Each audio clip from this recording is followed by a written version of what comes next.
What's going on, guys? We're going to come to videos, and welcome back to my WTF Series reviews. If you guys are new to the channel or new to the series, the WTF Series reviews where I review something so bad that it's good, or something so bad that you would much rather eat 6 sticks of fried butter.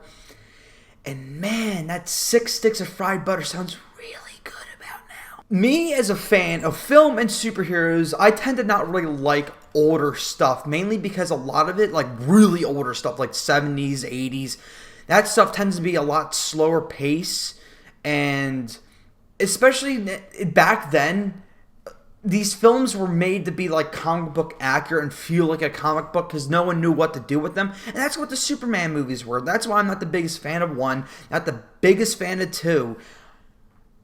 But man, sitting through 3...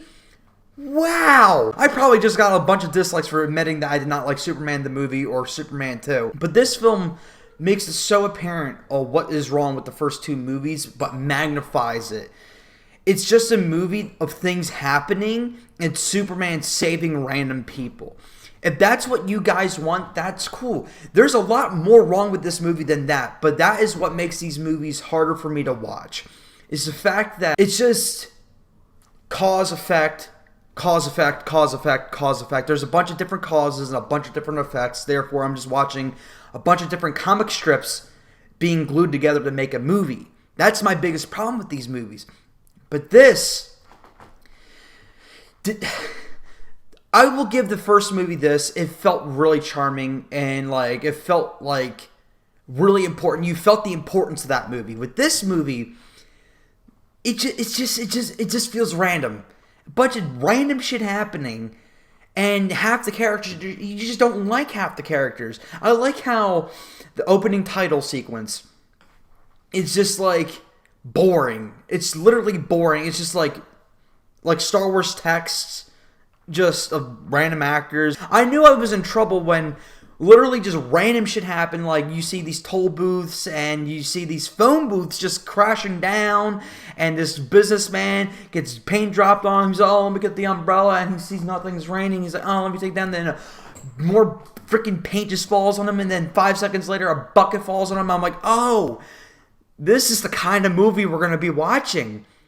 We're in trouble. This Gus guy, the main antagonist, if you will, if you want to call him that, there's nothing to like about him. The movie opens up with him, so we already know he's going to be this important character. And he's unemployed. He's been unemployed for 35 weeks. And, 36, but he doesn't want to count that week because that was an important detail. And the guy consistently does not shut up. And there's a lot of noise in this movie, too. That's another problem, but I'll get back to that later. But he just does not shut up. Like, he rambles on, and it's supposed to be funny, but it's just a guy rambling on to be funny. Can't relate, by the way. And then, I don't know, he sees at the back of this cigarette match thing, he's like, wow, I can be a tech guy. And my only experience was 28 minutes as a fry cook or whatever the hell he was. 28 minutes! I think he was something else for a day or maybe a week. And then he goes to this tech company to be a computer programmer. What is credentials? He's never picked up a computer as far as I'm concerned. But no, he just shows up and now he masters the computer. What he just did it. That's what he said. Oh, I just touched the computer and I know how to do things. Wow, this is in 2020 where people grow up with computers. Computers were not a thing really back then. If you had a computer, you were like a millionaire or a company. So the fact that he could just go, I don't know. It's weird and it's campy. Some people are like, you can't nitpick. I can nitpick anything the fuck I want. It's just crap. It's crap because I find it convenient when I nitpick certain things. I'm not saying people are crap on me. I'm just saying people have done it before where you can't nitpick this, but I can nitpick that. Like Superman 4, a very famous thing that people do not like is the fact that Superman's strand of hair is able to hold, I don't know, 100 pounds or 1,000 pounds, and it was able to be cut with scissors. I'm like, oh, that's a problem. But this guy picking up a computer for the first time, just programming, is not a problem. I can literally harp on this guy all day because he's just annoying. And then he ends up stealing $84,000 from this company. And then they're like, "Oh, we want to hire you. Just make this heist and make more money. Make a tornado in South America." And that was a whole weird subplot for no reason. What did it amount to? Really much, pretty much nothing. That's the extent of this movie. They set up these things and nothing really happens from it. That's why it's hard to watch these movies, because I know what I'm watching is not going to amount to anything really. But in the beginning of the movie, they set up that there's this travel winning prize if you go to South America. I'm like, in my notes, I'm like, that's random. Why does that matter? And then it comes back later that, oh yeah, they're going to have a satellite-esque tornado thing, because Weather Wizard, I think that's what they were trying to go for, like a weather wizard, but I don't know. And then I don't know. After that happens, it's planned to steal oil. Now oil's into the mix because he wants money, even though literally 20 minutes prior he made it a big deal to mention to us as the audience and to this guy Gus that I am so rich I never wore the same pair of socks twice. And it was not just a throwaway line of dialogue, so it's not something you had to pick up. There's a full 5-minute conversation of him describing why he doesn't wear the same socks twice and where do they go. So it was very evident that was the case. But villains back then were so shitty that his only motive was money. I need more money, even though I'm so rich, I just don't wear the same socks twice, because that's gross. What do you take me as a peasant? What? Not one of the villains are interesting, and there's one that's downright annoying with her voice. I don't know if they did it on purpose, because if she talks like that, heaven forbid, God rest her soul, but she sounded like she's addicted to helium, and every time she's about to say a line, she snorts it, huffs it, and just starts talking like a chipmunk. This guy starts off unemployed, never touching a computer before, and then he's able to design this pretty much as artificial intelligence that's able to defend itself and create kryptonite from, like, I can see Superman now, I can detect his weakness. This is the same guy an hour and a half ago who never touched the computer before. What do you mean? And there was this weird gimmick with him for a while, the first half of the movie, where Gus just kept flipping a yo-yo. Never comes back. They show so much emphasis on it. Like, the first shot on Gus is him throwing a yo-yo up and down, where the camera actually follows the yo-yo like it's some of importance, like it's a family relic, it's something he keeps with him at all times because he's got anxiety. It would reveal some character. No, it's just there, then it's gone. It's just gone. Wow. A lot of the sub-characters in this movie are there to just constantly speak lines of dialogue on repeat. If it be Lana Lang's kid, because she's in this movie. Fun fact, she's actually the person that plays Clark's mother on Smallville. I thought that was a little nice nod for Smallville. So there was that. Her son just spits dialogue on repeat. Hey, Superman! Hey, Clark! Superman! I know you can hear me! Hey, Superman! Hey, Superman! Shut up! And then you got Gus over there doing the same thing. He just rambles on, and literally these are like 5 minutes of just rambling.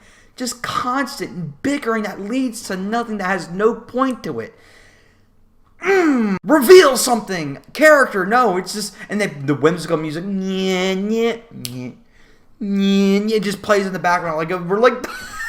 That's fucking great. He's rambling. I can't get it because it was fucking nonsense. Because we don't know what to do with ourselves. But with Gus, another magical feat he was able to do that Batman wished he would be able to do is he takes the known elements of kryptonite, which is 99.5% human elements. So this alien thing that is not of this world is mostly human elements, and then there's that one little thing. And you know what he does? He's like, let's put tar in there, because again, for some reason, he looks at the back of the matchstick, he's like, yeah, tar, let's do it, because why not? And then that creates Bizarro.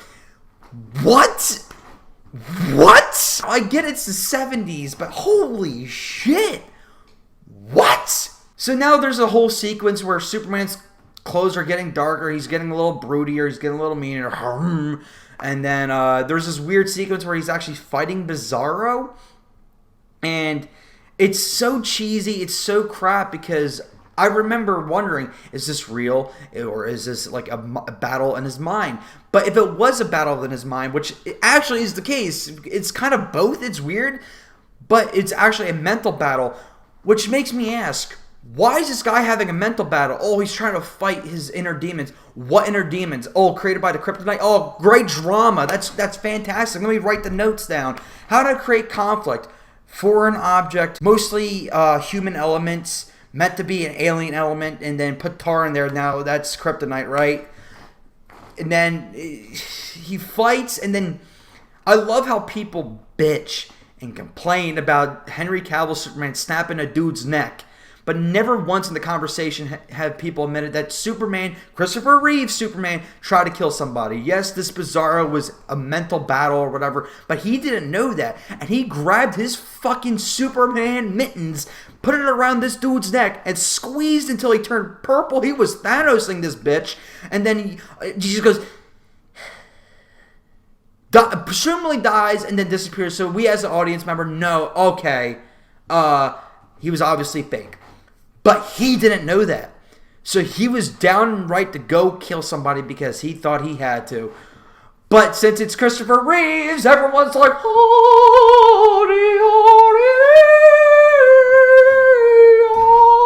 and then when you see Man of Steel do it, but since it's less colorful and it's more gray and more CGI, people kick and scream and throw a wrench.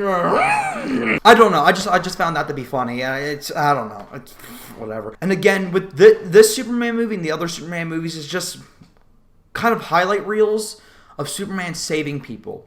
And a lot of the times, they didn't need Superman. This movie and pretty much all the other Superman movies are just highlight reels of him saving people who didn't really need to be saved.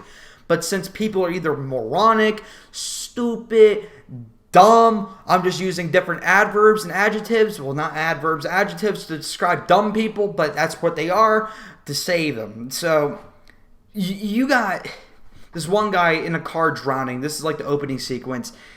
This guy's drowning in his own car, and for some reason, all his doors are locked. From the inside and outside. The front door got jammed, but he's got a sunroof. You could see it. He doesn't open that. He doesn't try anything. He just sits there like, and then Superman saves him.